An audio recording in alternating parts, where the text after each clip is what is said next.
És que jo soc historiador, soc professor d'Història a la Universitat Autònoma de Barcelona, començo amb una breu reflexió històrica. El 1848, Marx escrivia el manifest comunista i començava el seu manifest dient un fantasma recorre Europa, el fantasma de la revolució. Marx tenia raó, hi havia un fantasma que estava a punt de transformar Europa de forma radical, però almenys en part s'equivocava de fantasma. El fantasma que seria protagonista d'aquesta transformació d'Europa era l'emergència estatal de les nacions que fins a aquell moment no tenien estat. Aquest és el gran fenomen polític de l'Europa contemporània, la creació de nous estats, el fet que les nacions han assolit la seva independència i han esdevingut estats.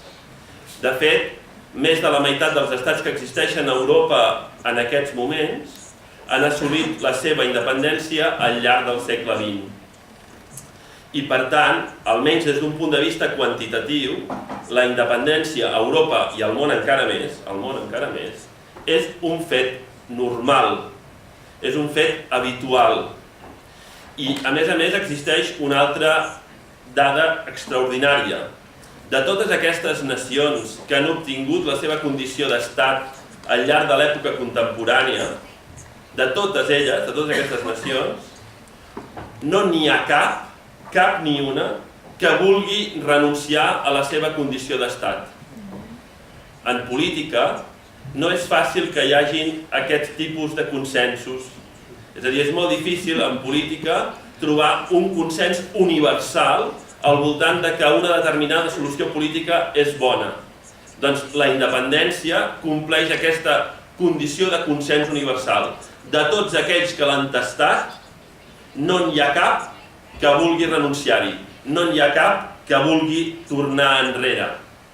I per tant, en aquest context, és normal que els que estem aquí reunits també ens vulguem sumar a aquesta onada de llibertat que ha caracteritzat l'època contemporània a Europa i al món i que vulguem gaudir d'un plaer tan universalment acceptat.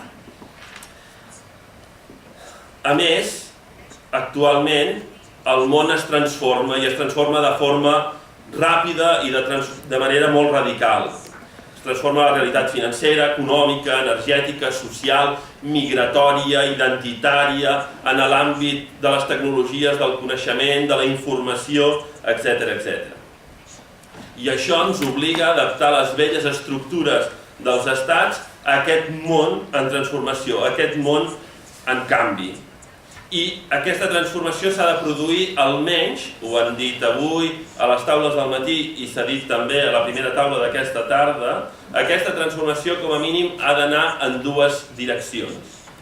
Una, la creació d'estructures supraestatals, com per exemple la Unió Europea, i s'ha dit que qui és més europeista a Europa són precisament alguns dels nostres partits, i també en una altra direcció, en la creació d'estructures estatals més petites que s'adeqüin millor a les necessitats dels seus ciutadans, que s'ajustin millor a les aspiracions dels seus ciutadans. De fet, aquesta idea de la integració supranacional en estructures com la Unió Europea i al mateix temps de creació d'estats que responguin millor a les necessitats dels ciutadans és una idea que ja va ser expressada de forma molt clara, per exemple, per diversos investigadors del MIT, del Massachusetts Institute of Technology, quan parlaven del Economical Integration and Political Disintegration.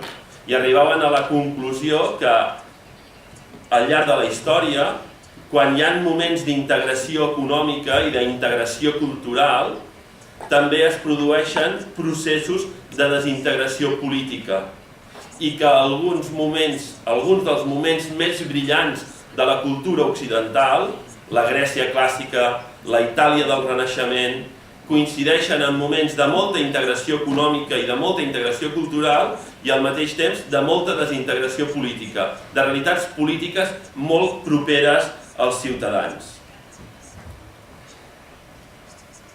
I en aquest context de transformació, d'adaptació a la realitat del món, és lògic que que siguem precisament els partits independentistes els que tinguem més voluntat de transformar la realitat.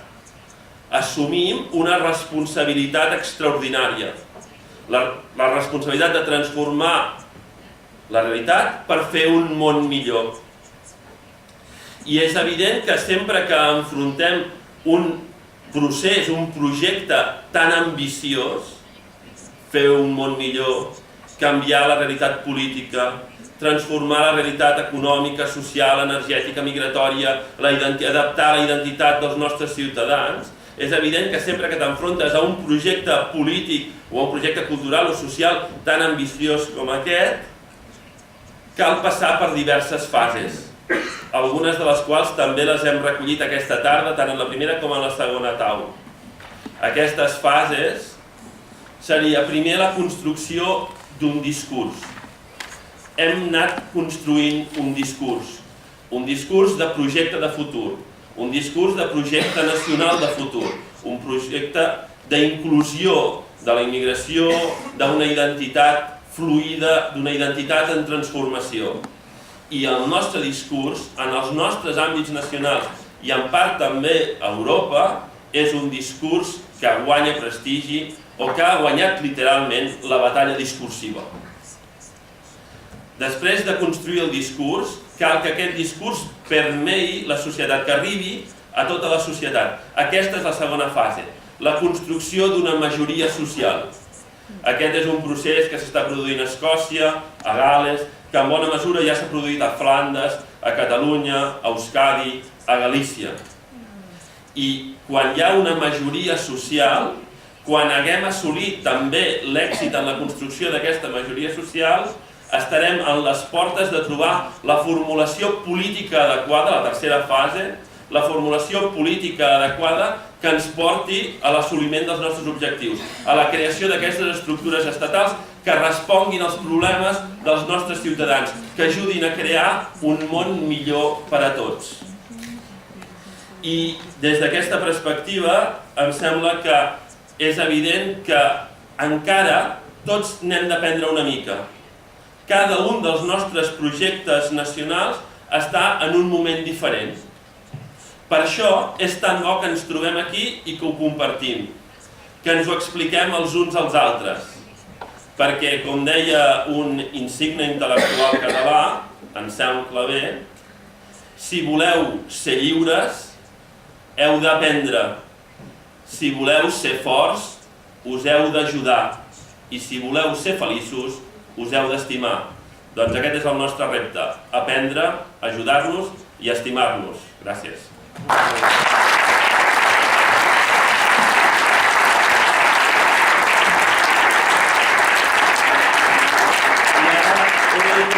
ara una informació molt